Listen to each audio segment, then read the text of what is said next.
En esta sesión hablaremos de calidad del agua de riego, ofertas y requerimientos hídricos. La granadilla.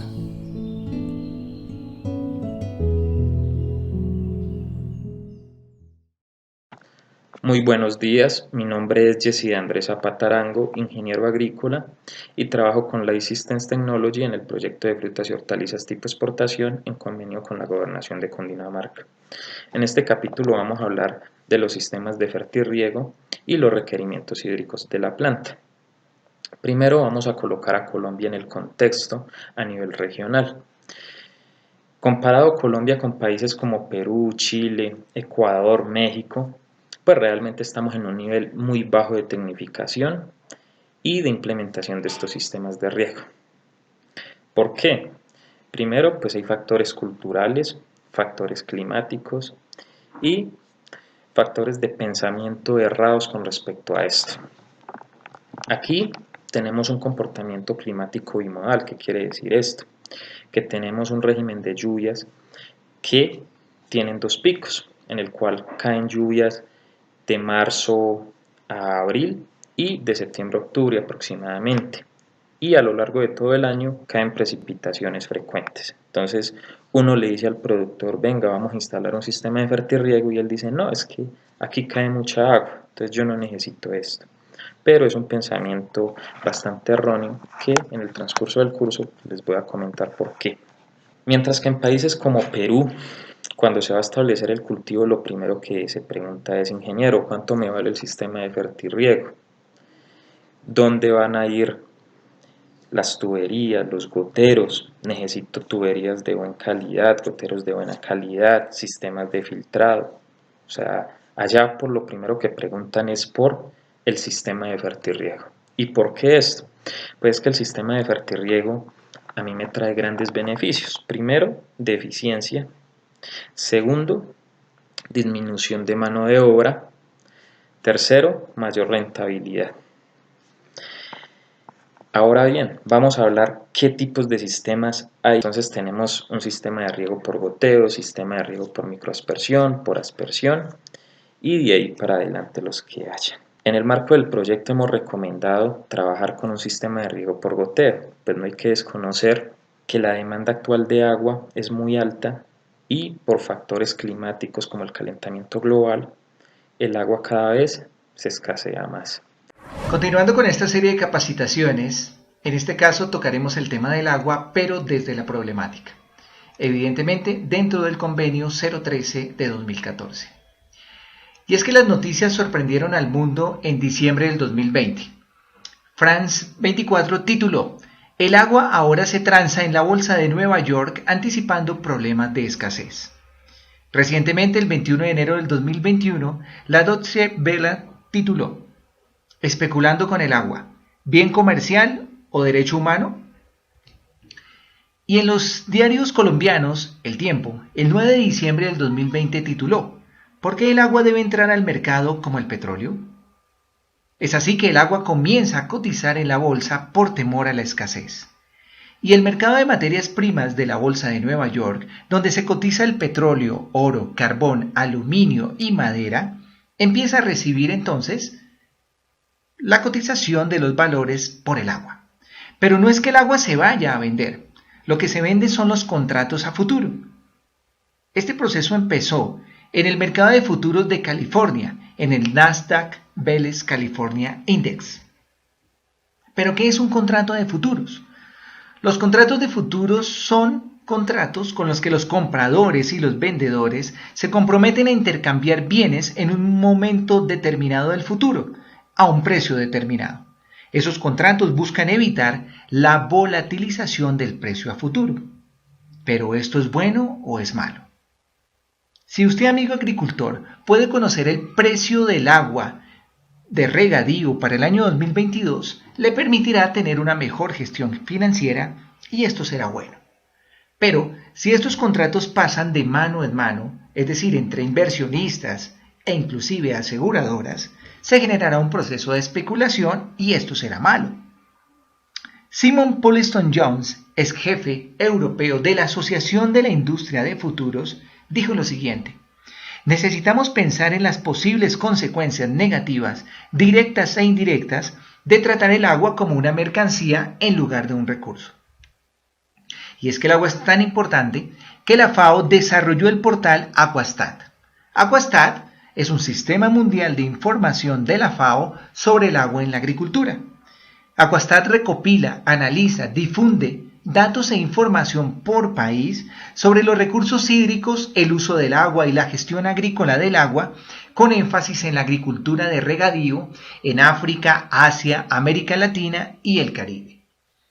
Proporciona datos, metadatos, informes, perfiles de países, perfiles de cuencas hidrográficas, análisis regionales, mapas, tablas, datos especiales, directrices y otras herramientas sobre recursos hídricos, recursos del agua, riego, como ubicación, área, tipología y tecnología, presas y también instituciones políticas y legislación relacionada. Pero ¿cómo se encuentra Colombia frente al mundo? El cronista de Argentina, en un informe del 26 de enero del 2021, presentó los 10 países con mayores recursos hídricos. Esta clasificación colocó a Colombia en el 6º lugar, con un total de recursos hídricos renovables reales de 2.360 kilómetros cúbicos por año. Es decir, nos encontramos en un lugar privilegiado con respecto a los demás países del mundo. Pero ¿qué puede hacer usted, amigo agricultor, para mejorar y aportar en esta problemática?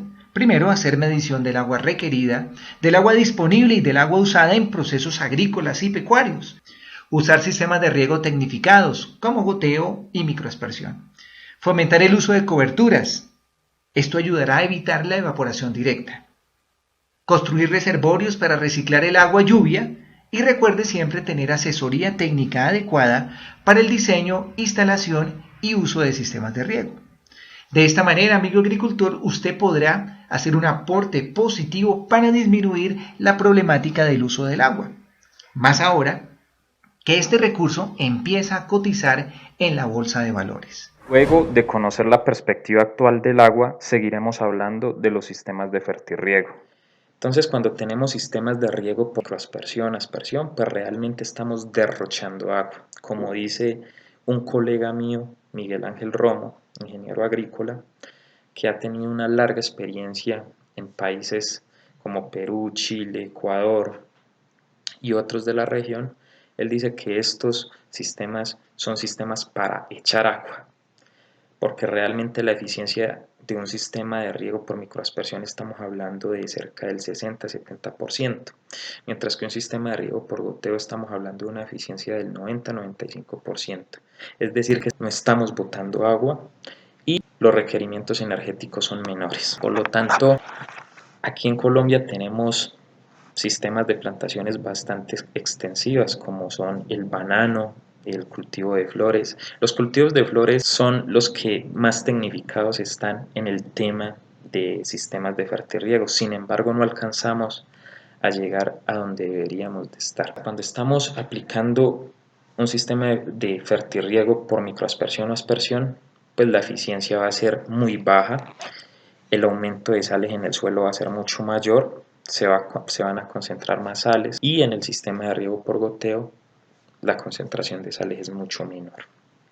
A la larga, la productividad y la rentabilidad van a ser mucho mayores. Cuando nosotros vamos a instalar nuestro sistema de fertirriego, tenemos que tener en cuenta muchos factores. Primero, se debe de realizar un diseño agronómico. El diseño agronómico se compone de diferentes factores como son suelo, planta, clima. Debo de analizar todas estas variables para poder determinar los requerimientos hídricos de la planta. Primero vamos a hablar de factores climáticos. Yo debo de contar con una estación climatológica muy cercana a mi finca. De ahí obtengo datos como la precipitación, la evapotranspiración. Yo escojo un récord de datos en lo posible mayores a un año y escojo la evapotranspiración mayor. Esa evapotranspiración va a ser mi evapotranspiración de referencia y va a ser la evapotranspiración de diseño. Es decir, se evapora 5 milímetros, pues tengo que reponer esos 5 milímetros con mi sistema de riego. Luego viene un concepto que es el K sub C, que es un coeficiente del cultivo.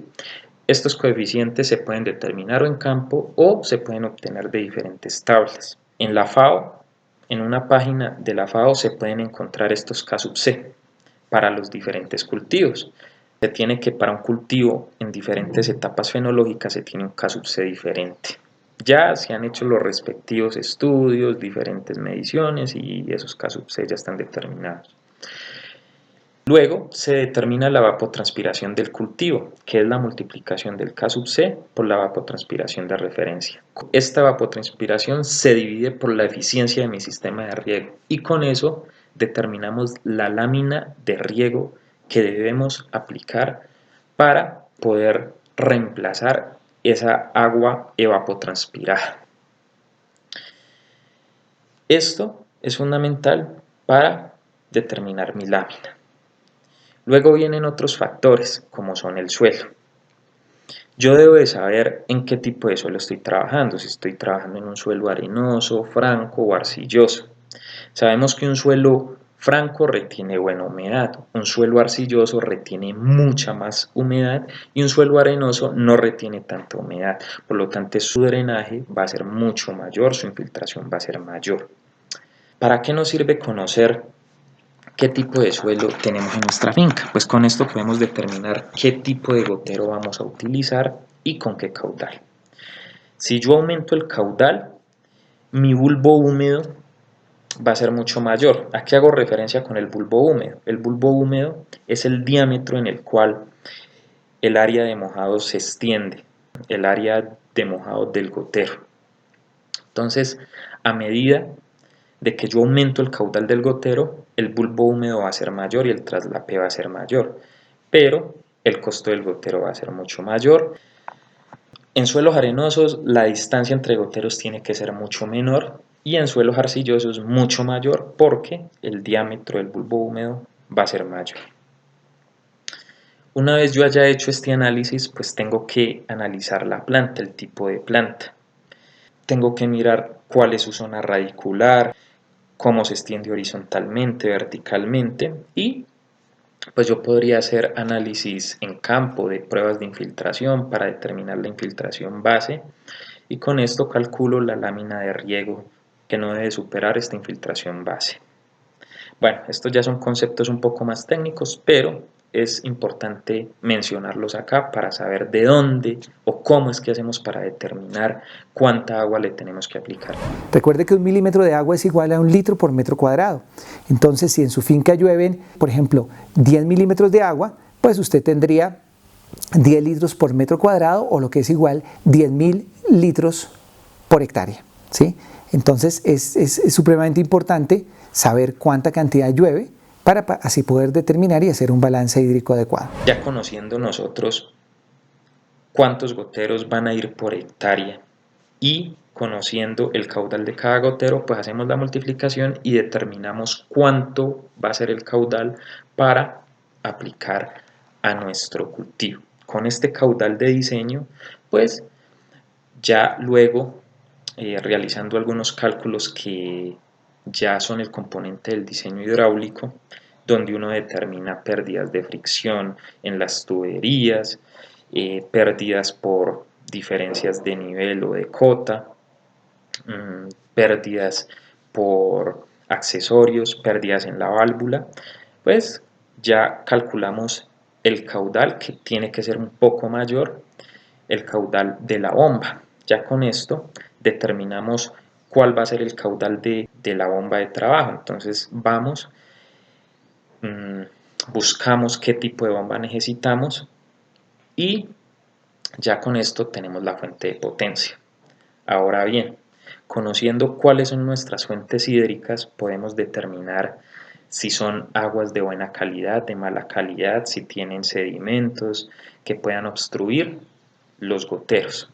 Ya de acuerdo a esto, a un análisis microbiológico o análisis de agua físico-químico, podemos realizar el respectivo tratamiento al agua. El agua juega un papel fundamental debido a que, conociendo la calidad tanto física como química del agua, podemos pensar en establecer un sistema de riego tecnificado y que sea óptimo para el cultivo. Entonces tenemos que identificar muchos factores en nuestro cultivo. Entonces tenemos que conocer cuáles son nuestras fuentes de agua, que pueden ser diferentes, pueden provenir de un pozo, de una corriente de agua, o pueden estar en un reservorio. Entonces tenemos primero que identificar de dónde proviene el agua. Posteriormente tenemos que tomar un análisis de esta agua. Entonces el análisis va enfocado a conocer cuáles son los parámetros físicos y químicos, porque de esto va a depender si tenemos que realizar un tratamiento o no al agua. Conociendo pues esto, vamos a realizar el análisis físico-químico y microbiológico. ¿Cómo se hace este análisis? Para ello tenemos que tener en cuenta dos aspectos: los materiales y el método. En la ficha de registro básicamente vamos a colocar el nombre de la finca, el nombre del productor, la ubicación, el municipio, la vereda, el teléfono, y vamos a pegar esa ficha con una cinta adherida a nuestro recipiente. El recipiente debe de ser un recipiente de 500 mililitros a 1000 mililitros o 1 litro. Este recipiente puede ser plástico o puede ser de vidrio. Sin embargo, si utilizamos un recipiente de vidrio, se corre el riesgo de que se nos caiga y se nos quiebre. Lo más recomendable es utilizar un recipiente plástico. Pero este recipiente debe de estar previamente esterilizado, y esta esterilización la podemos hacer en nuestra propia finca con agua de ebullición o hirviendo agua. Se ingresa el agua al recipiente, se cierra el recipiente y se enjuaga 2 o 3 veces. Con este método garantizamos una esterilización del recipiente. Es importante porque el recipiente puede tener algunos desechos o puede venir infectado, y si no hacemos esta previa esterilización, pues se corre el riesgo de que la muestra de agua salga alterada y no salga con los resultados que realmente deberían de salir. También se debe de contar con una nevera y con un material refrigerante que puede ser hielo. ¿Esto por qué? Porque cuando se tome la muestra de agua, se debe de tomar y ubicar en la nevera y llevar inmediatamente al laboratorio. No se debe dejar de pasar más de 12 horas una vez se haya tomado la muestra de agua. Entonces, importante previamente también identificar y escoger un laboratorio que esté debidamente certificado, que nos dé la garantía de que los análisis que nos van a proporcionar van a ser unos análisis adecuados para el cultivo. Entonces, siempre verificar, consultar cuáles son los laboratorios, en qué realizan sus análisis, cuáles son sus fuertes, y de acuerdo a eso escoger también el laboratorio, también mirando el precio. El precio de una muestra de agua puede estar entre 100 y 120 mil pesos el análisis aproximadamente. Entonces se debe tener en cuenta estos materiales y también un marcador o un lapicero para llenar estos datos de los cuales pues ya comenté. Ahora bien, tenemos que identificar nuestras fuentes de agua. Entonces, si tenemos un pozo, sabemos que nuestra agua está estancada. Entonces, ¿cómo es el método de la muestra de agua allí? Debemos de dejar correr el agua. Si contamos con una bomba, poner a recircular el agua, porque pues el análisis no saldría totalmente correcto si tomamos la muestra de un agua estancada. Entonces debemos de poner a funcionar la bomba, preferiblemente con 48 horas de anticipación, a la toma de la muestra y tratando de ubicar el recipiente 30 centímetros debajo de la superficie del agua.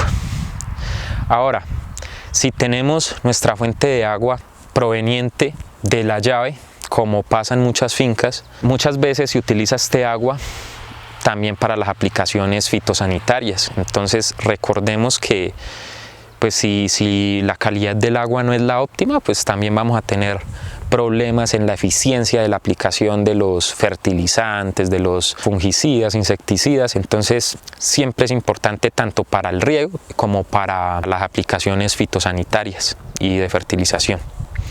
Entonces, si la vamos a tomar de la llave, dejamos correr el agua 2 o 3 veces dentro del recipiente, tapando este recipiente y recirculando pues el agua dentro de este.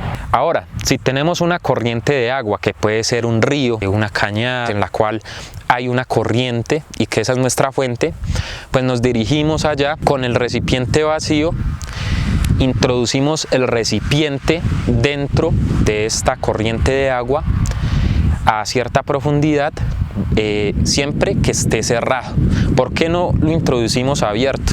Porque en la corriente superficialmente pueden venir desechos o pueden venir cualquier tipo de contaminantes que vienen en la corriente. Entonces lo ideal es, teniendo sumergido el recipiente, lo volteamos lateralmente y teniéndolo allí, abrimos el recipiente, abrimos la tapa y procede a llenarse totalmente el recipiente. Sacamos el recipiente y lo cerramos. Esta es la manera adecuada para tomar una muestra de agua cuando tenemos una corriente. Y también podemos tener un reservorio o un tanque en el cual tenemos nuestra agua. Pasa lo mismo que con el pozo. Se debe de tratar de tomar la muestra de agua a la entrada o a la salida del agua, o sea, en la captación o en la salida, y previamente vaciar el tanque, llenarlo, evitando tomar una muestra de agua que esté estancada. Después de que hayamos realizado esta metodología, se tiene que realizar el análisis físico-químico. La recomendación debería venir de algún ingeniero agrónomo o agrícola que tiene el conocimiento del por qué y para qué se hace este análisis. El laboratorio y los análisis físico-químicos específicamente son esenciales aliados para la toma de decisiones para el óptimo desarrollo de los cultivos. Podemos caracterizar los recursos más importantes, tales como el suelo, las aguas de riego y el material vegetal, ya sean las hojas o los frutos. Determinar la presencia y la cantidad de elementos y compuestos que beneficien el óptimo desarrollo del cultivo, así como los contaminantes, tales como residuos de pesticidas y metales pesados, los cuales presentan inconvenientes para la salud, tanto del medio ambiente como humana. Para el tratamiento de las muestras es necesario realizar el seguimiento de normas internacionales, tales como la ISO o estándares de la USPA, entre muchas otras organizaciones dedicadas al control y la provisión de información comprobada y validada para realizar los análisis. La muestra es el ítem más importante de todo el análisis. Debe representar toda la información que deseamos interpretar. Determinar todos esos parámetros me permite una interpretación aceptada para la toma de decisiones, desde los análisis físico-químicos como los microbiológicos y los de biología molecular. En este instante vamos a proceder a hacer una descripción del recibimiento, tratamiento y lectura de las muestras para realizar el posterior dictamen de un resultado que debe ser aplicado a la realidad del campo. Cuando una muestra llega al laboratorio es necesario conocer qué se va a determinar. Esto con el objetivo de tener la información necesaria y relevante. En ese orden de ideas es muy importante establecer las metodologías para conocer esa información. Para el caso de aguas, existen métodos estándar de análisis de aguas y aguas residuales, que son diferentes. En ese orden de ideas es muy importante también tener en cuenta cuál es el objetivo de aplicación de esas metodologías y posteriormente realizar una integración de todos los resultados para realizar un diagnóstico clave del cultivo. Los resultados del análisis de laboratorio me permiten varias cosas. Primero, diagnosticar y caracterizar mi cultivo. En segundo lugar, diseñar acciones necesarias, racionales y optimizadas para implementar en el cultivo, y además de esto me permite realizar un ahorro en cuanto a costos de operativos y de insumos, y me permite realizar un valor agregado al cultivo, porque yo puedo determinar las variables y los parámetros más importantes y cumplir de esta forma con los estándares de calidad de buenas prácticas de agricultura y de las normas internacionales que me dan los valores mínimos a cumplir en productos de óptima calidad. El análisis que se tiene que mandar a realizar es el pH, la conductividad eléctrica, sólidos totales disueltos, RAS, que es la relación de absorción de sodio. Pero ¿cómo están conjugados estos elementos, estos factores, y por qué hay que mandarlos a realizar? Pues bien, recordemos que la conductividad eléctrica es la capacidad que tiene un elemento para transmitir electricidad. Entonces, el agua es un conductor de electricidad, pero si tenemos sales disueltas o iones en el agua, que pueden ser cloruros, sulfuros, carbonatos, pues estos elementos son conductores de electricidad alta. Entonces la conductividad eléctrica nos va a dar información de cómo está el agua en cuanto a la salinidad, o cuántos metales o qué presencia de metales están en el agua. Entonces los sólidos totales disueltos justamente hace relación a esto, mide la cantidad de sólidos que están presentes en el agua. Estas dos variables son directamente proporcionales. Si tenemos mayor cantidad de sólidos totales disueltos, pues vamos a tener una conductividad eléctrica más alta. Y si tenemos menor cantidad de sólidos totales disueltos, vamos a tener una conductividad eléctrica más baja. Siempre es importante tener en cuenta estos conceptos, porque muchas veces pues el laboratorio puede brindar simplemente los resultados, pero también es importante saberlos interpretar y que el productor sepa por lo menos la teoría de cada parámetro. El pH también es importante conocerlo, porque nos da una idea de la acidez del agua. Entonces recordemos que el pH se mide de 0 a 14, es un valor adimensional en el cual el 7 es neutro, de 0 a 7 es ácido y de 7 a 14 es un agua alcalina o básica. Entonces es importante este parámetro, porque si tenemos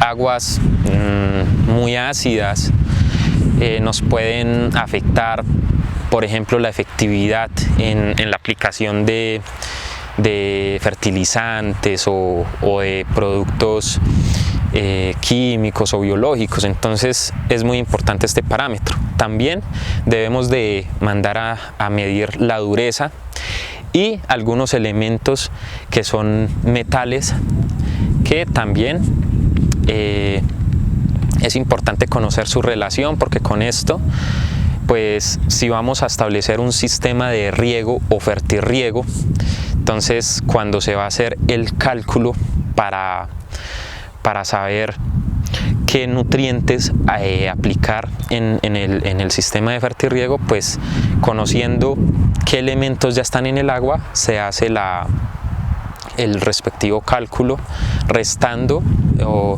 esos elementos presentes.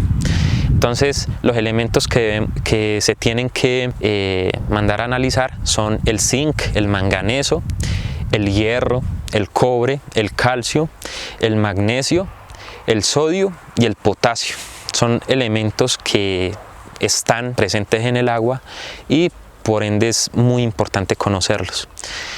También el RAS, que es la relación de absorción de sodio. ¿Por qué el sodio es importante? Porque el sodio está presente en muchas fuentes hídricas y cuando aplicamos gran cantidad de sodio al suelo, pues el sodio hace que los coloides o las arcillas se dispersen, afectando esto la oxigenación del suelo y la fertilidad del mismo. Además de que esta relación de sodio se hace con el calcio y el magnesio, porque el sodio hace que también se disperse el calcio y el magnesio, afectando pues la presencia de estos elementos y su fertilidad, como ya lo dije. Entonces la relación de absorción de sodio es muy importante también mandarla a realizar por este motivo. Finalmente se manda también a analizar el nitrógeno que está presente en el agua en formas de nitratos y nitritos. Y bueno, ya con esto ya podemos darnos a una idea de cómo está el agua y poder tomar decisiones más claras y más técnicas para poder, bueno, potabilizar el agua en el caso de que se requiera o no. También el análisis físico que se debe de llevar a analizar consiste en analizar el volumen de sólidos en suspensión o el contenido de bacterias, de algas, de líquenes que puedan estar presentes en el agua. ¿Por qué es importante esto? Porque si vamos a utilizar un sistema de riego por goteo, que es un sistema en el cual los goteros se pueden obstruir, estos elementos, estos sólidos, estas bacterias o microorganismos pueden llegar a obstruir los goteros. Entonces es importante también realizar este análisis. Luego de conocer cómo es el proceso de muestreo y análisis de agua, continuamos con el proceso de filtrado en nuestro sistema de fertirriego. Luego de que el agua viene de la fuente de agua, puede pasar por un sistema de filtrado, puede pasar por un filtro de arena si se requiere. Estos filtros de arena retienen todos los sedimentos o todas las impurezas y ya pasa el agua filtrada. Después de esto tenemos los tanques de fertirriego que se inyectan por un sistema Venturi, en el cual hay una caída de presión, hay una disminución en el diámetro de la tubería. Esto hace que haya una caída de presión y se inyecten los fertilizantes a nuestro sistema. Hay que tener un sistema de inyección de fertilizante, ya sean fertilizantes químicos o fertilizantes orgánicos, también inoculantes biológicos, que puedan ingresar al sistema. Se puede hacer mediante un sistema Venturi con una bomba Booster o también por estrangulación, aunque se tiene una pérdida de presión representativa. Luego de que los fertilizantes se inyectan al agua y se mezclan, estos tienen que pasar por un filtro de malla. Este filtro de malla es muy importante porque evita que pasen sedimentos o pasen pequeñas impurezas y también puedan obstruir el sistema de riego. Luego puede pasar por la tubería primaria, secundaria, terciaria o laterales y finalmente llega a los goteros. Ahora bien, los goteros. Este es otro campo bastante amplio. Tenemos goteros convencionales o goteros autocompensados y antidrenantes. Los convencionales son aquellos goteros que a medida que aumenta la presión, el caudal aumenta. Entonces, si tenemos en nuestro sistema diferencias de presión, pues al principio de la válvula, el primer gotero, va a caer mayor agua que en el último gotero, por lo cual va a haber una desuniformidad y una mala eficiencia de distribución de caudal. Los goteros autocompensados son aquellos goteros que, sin importar que la presión cambie, el primer gotero de la válvula con respecto al último gotero de la válvula va a ser el mismo. Esto Realmente lo recomendamos ya sea para pendientes mayores al 15% o así sean pendientes planas.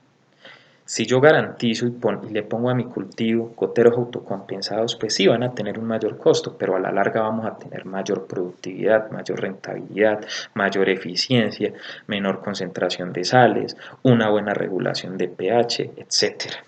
O sea, los beneficios que me va a dar trabajar con esto van a ser altísimos. El material de los goteros, de las cintas, de las válvulas, de todo nuestro sistema es muy importante. Muchas veces el productor dice, no, yo necesito el sistema más barato, más económico, pero resulta que son mangueras de mala calidad, a la larga goteros de mala calidad que se van a obstruir, se van a tapar, en fin, miles de problemas se presentan después. Entonces lo recomendable es comprar los elementos de muy buena calidad.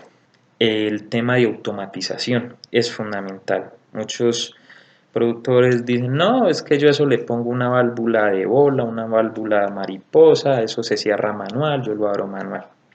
Resulta que cuando hacemos esto de manera manual hay unos cambios bruscos de presión, se puede generar cavitación o golpes de ariete en las tuberías, en la bomba y podemos dañar todo nuestro sistema.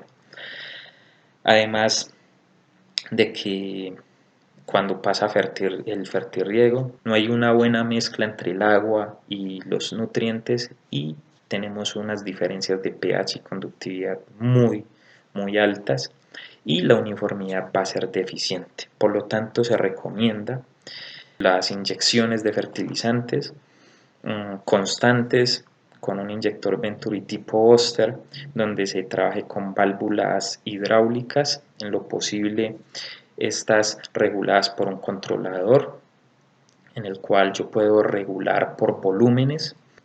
Tengo que estar realizando diferentes medidas en mi terreno, entonces estas medidas yo las puedo hacer con un tensiómetro. El tensiómetro a mí me mide cómo está mi suelo en humedad, si está a capacidad de campo, si está en punto de marchitez permanente, si le hace falta agua. Estas son formas de poder determinar cuándo regar en tiempo real. Luego tenemos que estar haciendo aforos en nuestro sistema, tenemos que estar midiendo al principio, al final de los goteros, cuánto caudal me está cayendo en X tiempo y estar midiendo también la presión. Con esto yo mantengo bien mi sistema. Si el sistema está muy deficiente, pues pueden haber obstrucción de goteros.